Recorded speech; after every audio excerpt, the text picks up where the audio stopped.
entrevista com o secretário Luiz Carlos Rosato, dia 26 de novembro de 2021. Eu vou ler para o senhor um termo de consentimento livre esclarecido e depois vou fazer algumas perguntas. Esta entrevista faz parte do projeto Documentando a Experiência da Covid-19 no Rio Grande do Sul, desenvolvido no Arquivo Público do Estado do Rio Grande do Sul e tem como objetivo registrar o cotidiano e a experiência subjetiva e profissional relacionada à pandemia e ao isolamento social, e as formas como isso tem afetado a população sul-rio-grandense.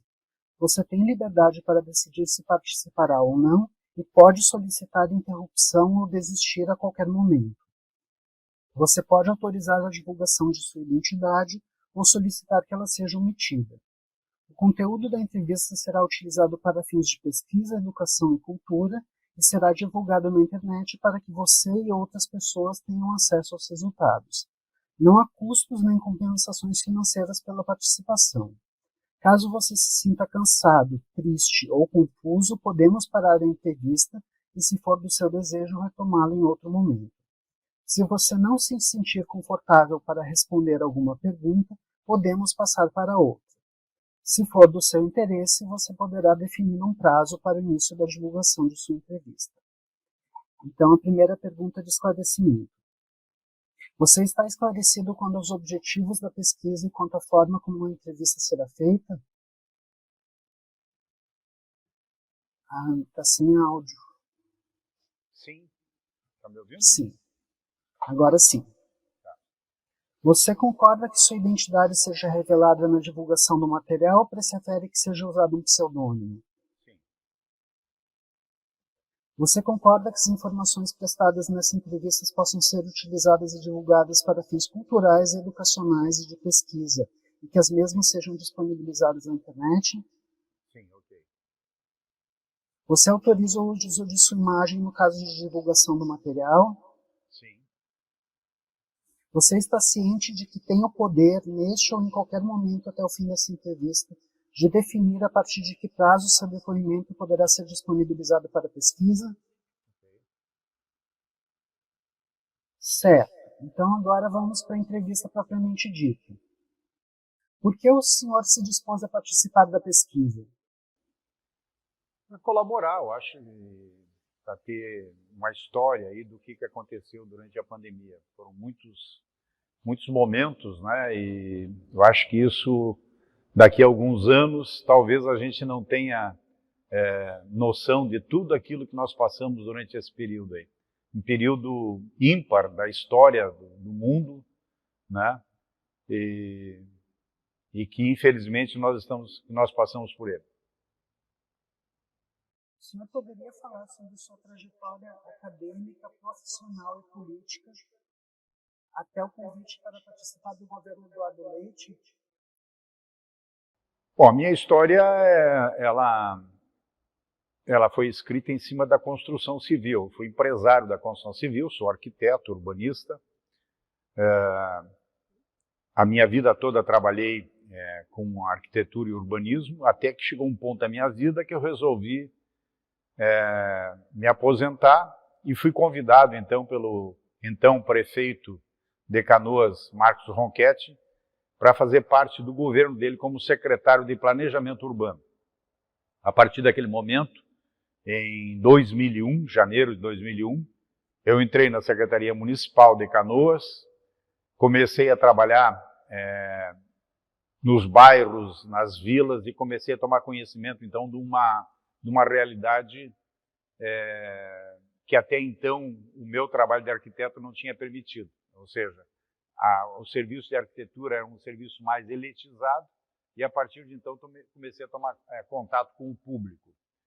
Isso me fez ter vontade de ajudar as dificuldades que a população tinha.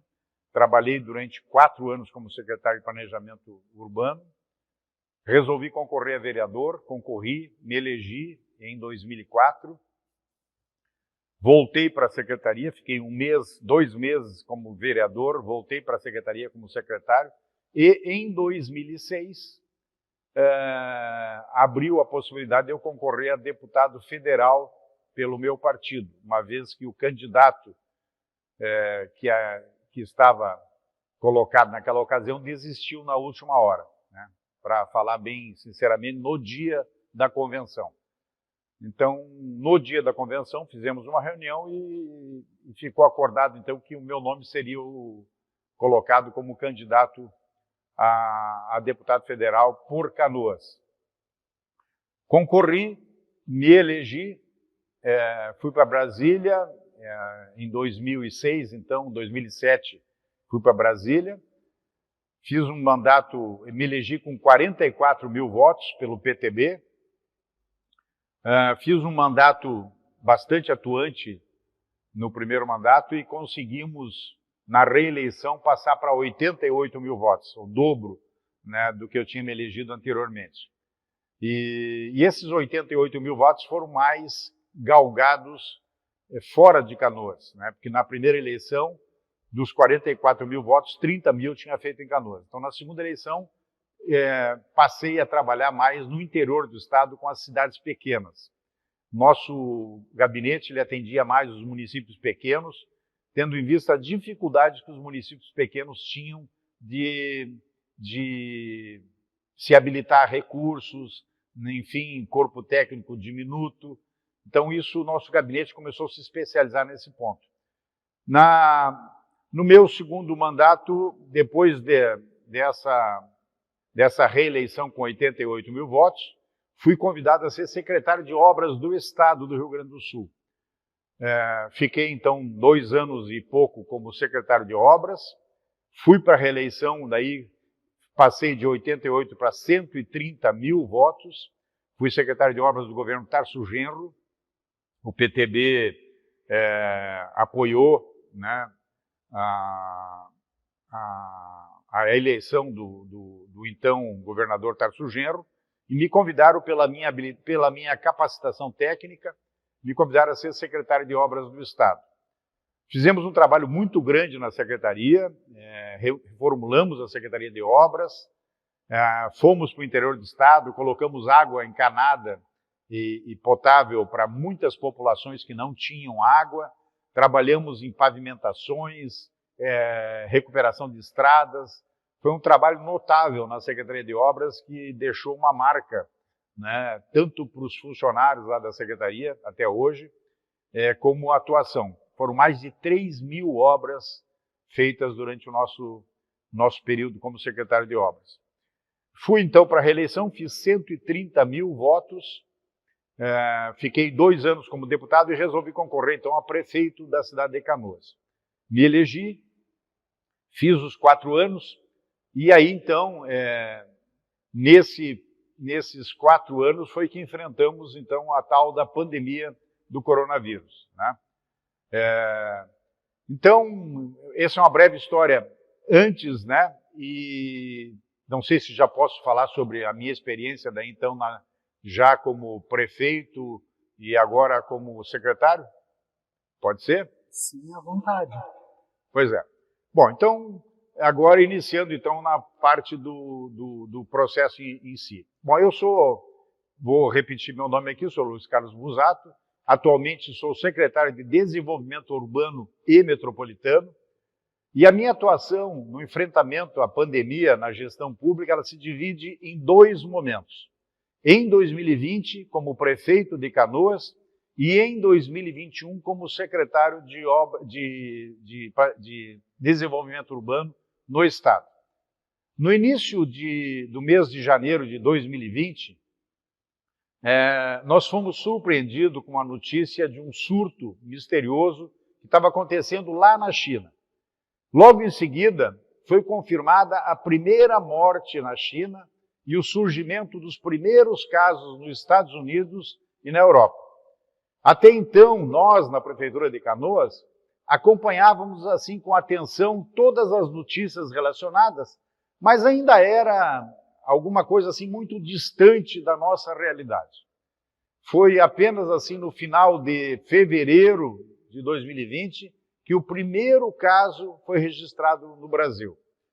A partir daí, nós começamos a nos mobilizar os nossos técnicos na área da saúde, os nossos funcionários, pois sabíamos que mais cedo ou mais tarde aquele vírus ia chegar até o município de Canoas. No dia 11 de março, quando a Organização Mundial da Saúde declarou oficialmente o coronavírus como uma pandemia, nós, na Prefeitura de Canoas, já estávamos com a estratégia de enfrentamento montada. No dia 20 de março, os 2 primeiros casos da cidade foram confirmados. E aí, então, nós iniciamos com algumas ações para enfrentamento da pandemia na Prefeitura de Canoas. Primeira coisa que nós fizemos, nós criamos um comitê de enfrentamento ao coronavírus para dialogar com a comunidade. Ele foi formado por lideranças municipais, profissionais da saúde, representantes das secretarias estratégicas, Câmara de Vereadores e outras pessoas. Além disso, fizemos várias reuniões com comerciantes, com entidades empresariais e associativas, para buscar, assim, as soluções mais econômicas e viáveis naquele momento. Todas as decisões foram tomadas nesse período aí com unanimidade de todos, né? Também, imediatamente, começamos a contratação de profissionais da área da saúde. Foram aproximadamente 700 profissionais, entre médicos, fisioterapeutas, enfermeiros, técnicos de enfermagem, farmacêuticos, entre outros. Também começamos um reforço da rede hospitalar. Nós montamos, quase que ineditamente, antes de muitas cidades, 2 hospitais de campanha, mas eram hospitais mesmo, não tendas como em outros estados, em outras cidades estavam sendo feitos. Os nossos hospitais de campanhas provisórios, eles tinham leito de UTI, oxigênio, respirador, leitos clínicos individuais e isolados, e a nossa estrutura se diferenciou mesmo dessas tendas que foram construídas em outras cidades. Além disso, fizemos uma parceria com a Universidade Ubra, que nos cedeu um prédio inteiro para ser usado para leitos clínicos em caso de esgotamento da rede hospitalar, que, graças a Deus, acabou não acontecendo. Também agimos já de imediato na recuperação do Hospital Universitário da Ubra, antigamente chamado de Ubra, hoje é o Hospital Universitário Municipal, né? E começamos, então, a acelerar as obras de recuperação do hospital. O hospital que foi recebido pela nossa administração em uma situação muito precária. Nós reformamos todo o hospital e criamos, no 7º e no 9º andar, 200 leitos clínicos que estavam fechados desde 2015. Eles foram totalmente reformados, com mão de obra da prefeitura e mão de obra prisional, ou seja, nós usamos os presidiários num convênio que nós tínhamos com a SUSEP para fazer a reforma desse hospital. Então nós fizemos uma ampla reforma com mão de obra prisional e doações, o que gerou mais de 1,5 milhão de economia para os cofres públicos. Em junho de 2020, nós inauguramos, então, esses 2 andares, o que representou um acréscimo de 200 novos leitos no Hospital Universitário. Inicialmente, esses leitos atenderam pacientes com suspeita ou confirmação de infecção pelo novo coronavírus. Fizemos uma campanha para que as pessoas também permanecessem em casa. A Prefeitura beneficiou amplamente as pessoas no sentido de vacinação. Aliás, a vacinação, que nós não tínhamos ainda a vacina do coronavírus na época, mas nós tínhamos a vacina da gripe, e essa foi uma campanha muito importante, porque o coronavírus se confunde muito com os sintomas da gripe, né? Então nós fizemos uma campanha muito forte de vacinação, vacinando idosos, mães de recém-nascidos, gestantes, pessoas com deficiência e crianças até 6 anos de idade. Nós vacinamos em casa. Todos os moradores de Canoas, nós visitamos rua por rua, montamos várias equipes, 21 equipes, e fomos para as ruas vacinar as pessoas em casa. Só de idosos foram mais de 48 mil doses aplicadas, atingindo um recorde em termos de vacinação. Nós vacinamos algo como 130% da meta que nós tínhamos de vacinação. Nós imunizamos as pessoas que não buscavam vacina da gripe nos postos, né, passando na frente da casa deles, se incentivava, então, a vacinação.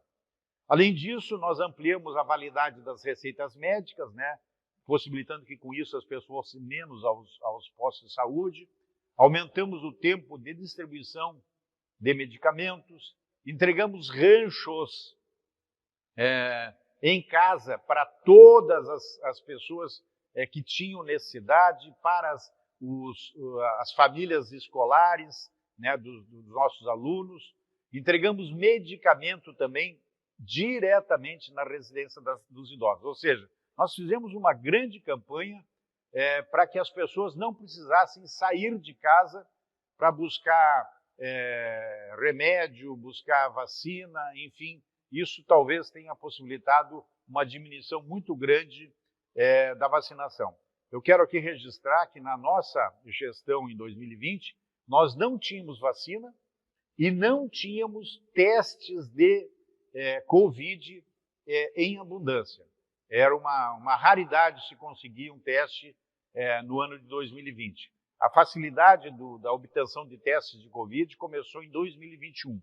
Então, por isso, nós não fizemos uma campanha de testes, né? Porque nós não tínhamos, e os testes que haviam eram um preço absurdo para comprar. Bom, nós também fizemos uma campanha de auxílio às famílias de baixa renda, né? Nós, preocupados assim com as dificuldades financeiras da população de baixa renda, a Prefeitura de Canoas criou um auxílio emergencial municipal. Foi um dos primeiros municípios do Brasil a criar um auxílio emergencial municipal. Foram 4 parcelas de R$ 150 para as pessoas cadastradas no CAD único. Ao todo, nós beneficiamos 12 mil famílias. Além disso, nós também criamos, junto com esse auxílio emergencial, né, de parcelas de R$ 150, nós também dávamos transporte para as famílias de baixa renda. Transporte para poder as pessoas procurar emprego, para as pessoas poderem sair de casa, né, porque havia uma dificuldade muito grande nessas famílias.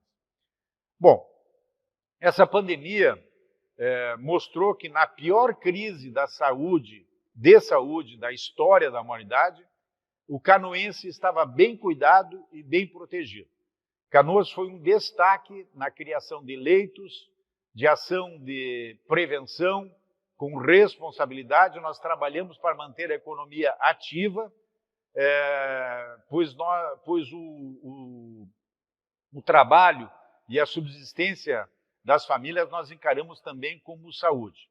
Nós preservamos, eu acho que muitas vidas, foi um grande legado que nós deixamos enquanto prefeito de Canoas, né? E em 2021, então, encerrando o meu mandato como prefeito, eu recebi um convite do governador Eduardo Leite para ser o secretário de Estado de Apoio aos Municípios, né? Que era uma secretaria ainda que tinha o nome de Secretaria de Apoio aos Municípios e que trabalhava diretamente com os municípios. Com isso, foi possível a gente compartilhar com toda a nossa experiência de Canoas, né? Compartilhar com o governo, através da nossa participação no gabinete de crise, né? E uma das grandes missões da nossa secretaria durante a pandemia foi ser o elo de ligação entre o governo do Estado e as prefeituras gaúchas, enviando informações, recebendo informações também das prefeituras e contribuindo com dados para o desenvolvimento do trabalho da cogestão e do sistema de 3 AS, que nós chamamos, né, os 3 As, né, que é a ação, né, que nós fazemos dentro da secretaria. Eu acho que esse é um breve relato assim, da minha experiência, da minha passagem, né, como prefeito de Canoas, de gestão da prefeitura, e depois, posteriormente, como secretário de Estado, né, no combate à pandemia. Agora, graças a Deus, com o atingimento das metas de vacinação, nós atingimos aí já números bastante elevados de vacinação no Estado. Graças a Deus, esses índices têm baixado sistematicamente, o que está possibilitando, de certo modo, essa abertura gradual, né, das atividades, de eventos agora, principalmente. O setor de eventos foi um setor muito prejudicado, o primeiro a paralisar, o último a entrar em ação, mas isso demonstra que o setor, que é um termômetro, né, de como está a vacinação no Brasil. Se foi o primeiro setor afetado e agora está sendo liberado, sinal de que os sintomas são bons, né, e de que nós estamos caminhando aí para uma abertura gradual. O que nos preocupa, evidentemente, nesse momento, é essa nova variante do vírus, que novamente começa a surgir na Europa, né, e que agora, com a proximidade do carnaval, das festas de final de ano, né, não aconteça o que aconteceu lá em 2020 para 2021, quando não foi encarado o carnaval de uma maneira séria, né, de prevenção.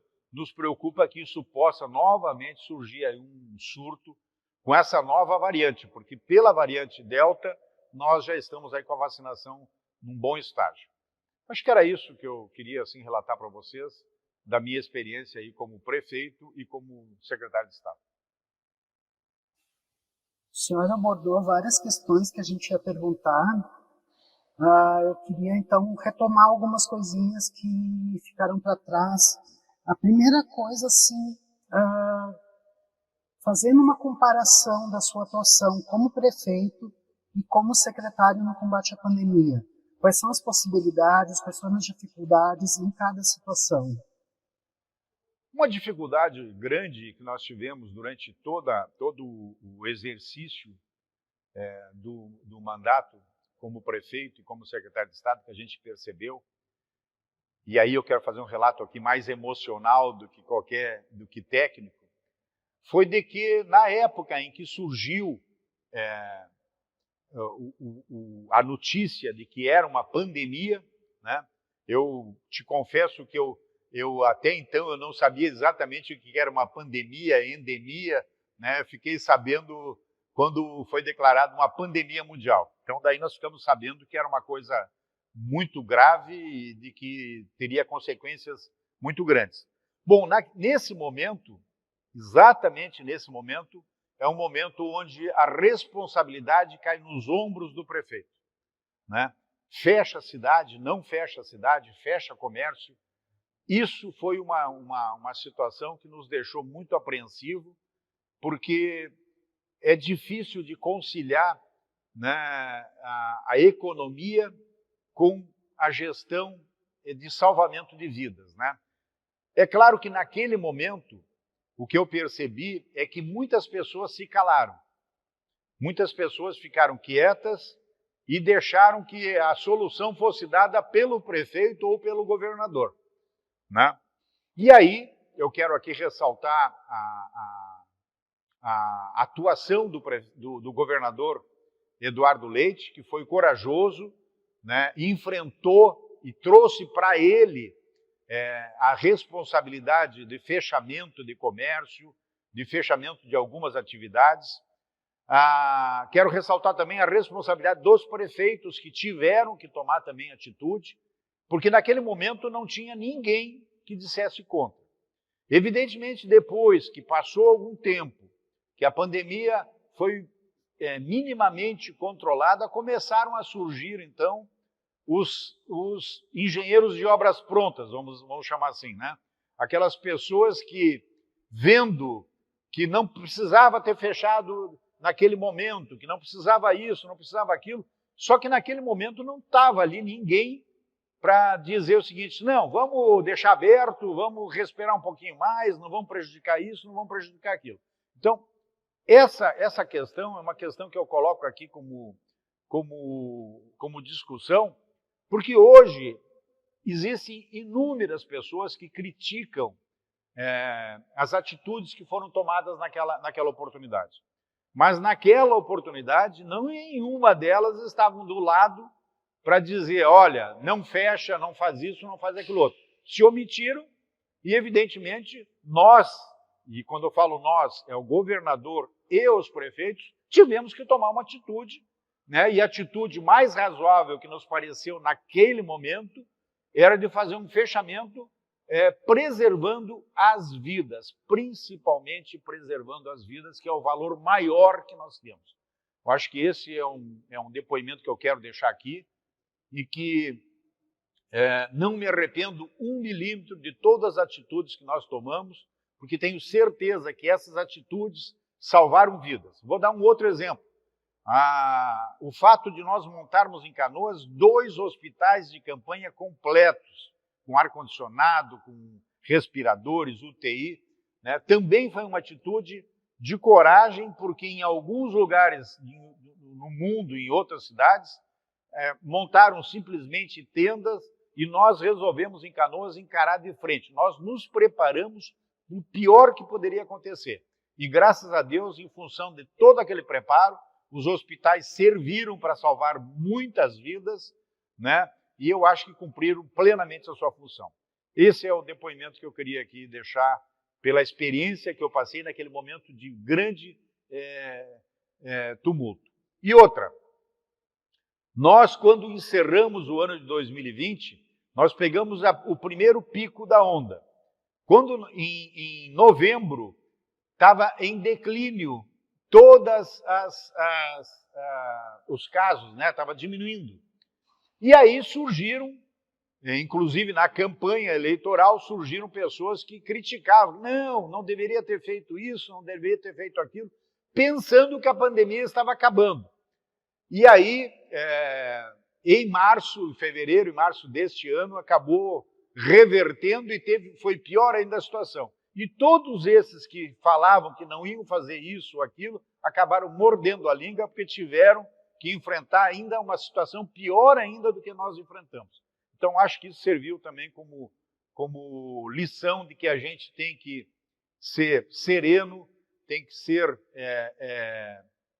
proativo para enfrentamento e sempre tentando preservar a vida. Outra coisa que a gente queria perguntar para o senhor é quando o senhor assumiu a Secretaria de Articulação e Apoio aos Municípios, já existia a intenção de transformá-la na Secretaria de Desenvolvimento Urbano e Metropolitano? E como é que o senhor percebe essa reestruturação administrativa durante a pandemia? Eu assumi a Secretaria de Articulação aos Municípios quando ainda estava o sistema de bandeiras, né? Preta, vermelha, e depois disso aconteceu isso que eu disse, né?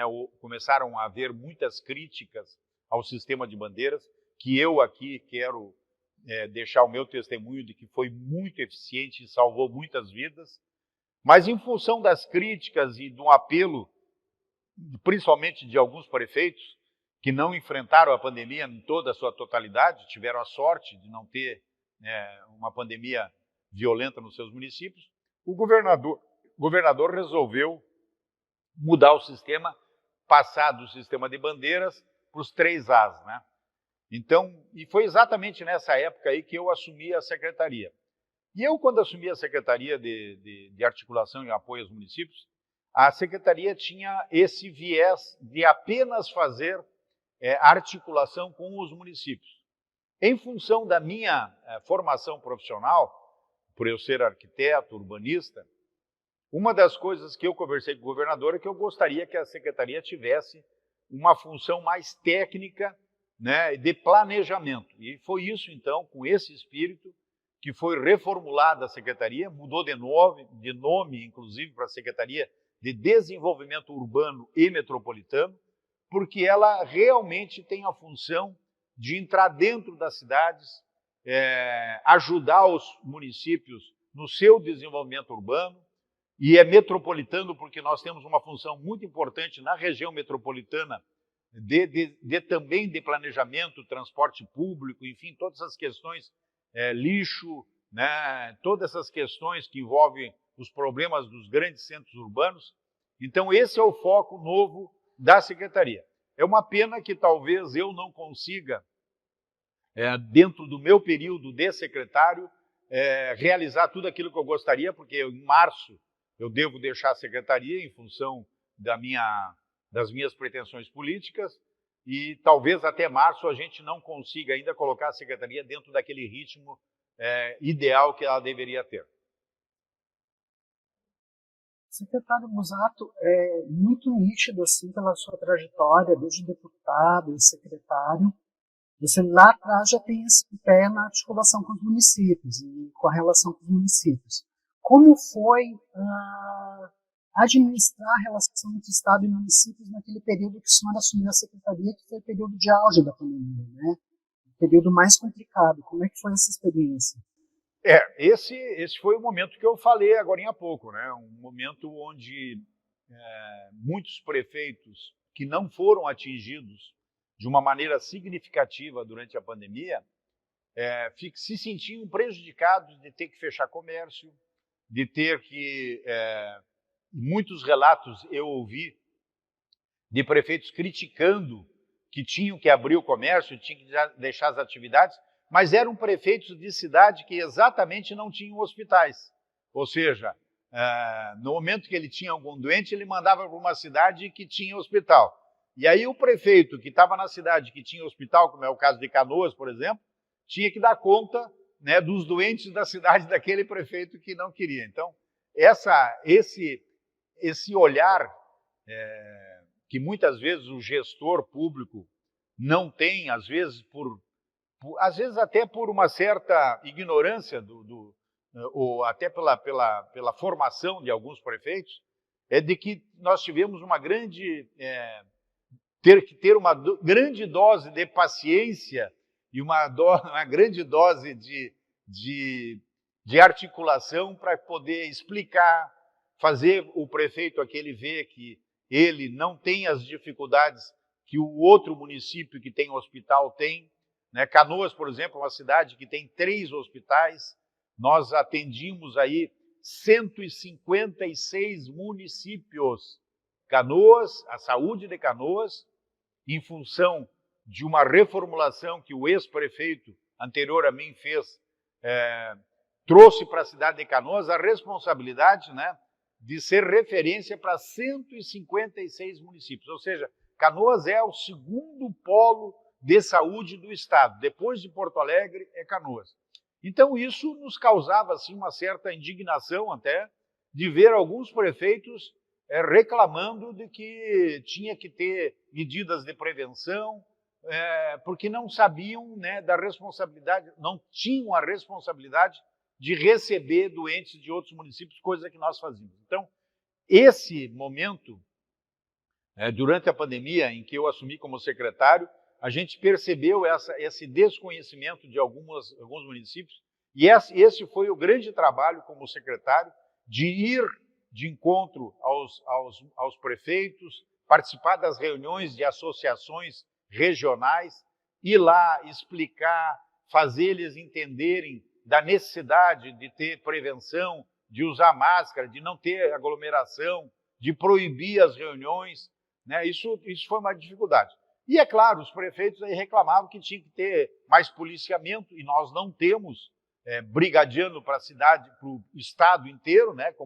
Como seria o ideal de ter 2, 3 companhias. Então, essa medida entre o possível, né, e o viável que foi o grande trabalho que nós tivemos como secretário, não só eu, mas a secretária Arita na saúde, né, os outros secretários que trabalharam junto conosco, no convencimento dos prefeitos de abraçarem junto a prevenção do coronavírus no estado.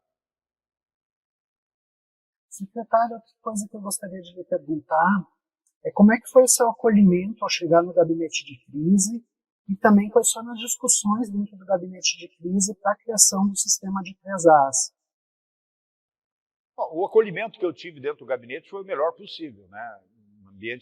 É um ambiente de técnicos, e como técnico que eu sou, entendo às vezes a posição do técnico, mas é um ambiente onde tem um olhar muito forte técnico e tem que ter um olhar muito forte político também, né? E esse trabalho de unir o político com o técnico é que eu quero aqui ressaltar a habilidade que o governador Eduardo Leite teve durante esse período, né, de receber a informação técnica, transformar ela numa ação política, a habilidade que o vice-governador Ranolfo Vieira Júnior, que muitas vezes substituiu o governador no comando do gabinete de crise, também teve de ouvir, de interpretar e de tomar a decisão na medida certa. Muitas vezes, eu confesso que eu mesmo tive vontade de externar a minha vontade de fazer isso ou aquilo, e aí chegou o governador, chegou o vice-governador, e com um olhar um pouco mais acima, tomaram as decisões acertadas nesse gabinete. Então, eu acho que o gabinete de crise foi muito importante, e o governador, num determinado momento, abriu o gabinete para a participação de outros indivíduos que não técnicos, como, por exemplo, o prefeito de Porto Alegre, o presidente da FAMURS, né, tiveram o seu momento de participação também nas decisões do gabinete de crise. Então, esse olhar, dando importância para o trabalho técnico e também o olhar político em cima das informações técnicas, esse equilíbrio foi muito importante na condução da pandemia. Tanto foi que foi a decisão de acabar com as bandeiras no momento certo e passar para os 3As, né? E agora, recentemente, no penúltimo gabinete de crise, a decisão de passar agora a responsabilidade para os prefeitos de tomarem as decisões, já o Estado agora não mais obrigando, mas sim recomendando as atitudes que têm que ser feitas. Certo. E outra coisa que a gente queria perguntar também para o senhor é que a sua pasta é responsável pelo transporte metropolitano. E o transporte metropolitano ele é chave assim, na condução da pandemia e do combate à pandemia, porque ele é fundamental para a continuidade do funcionamento econômico e, ao mesmo tempo, ele pode ser um veículo de disseminação do coronavírus. Então, como é que a pasta conseguiu administrar essas questões? Esse foi um dos temas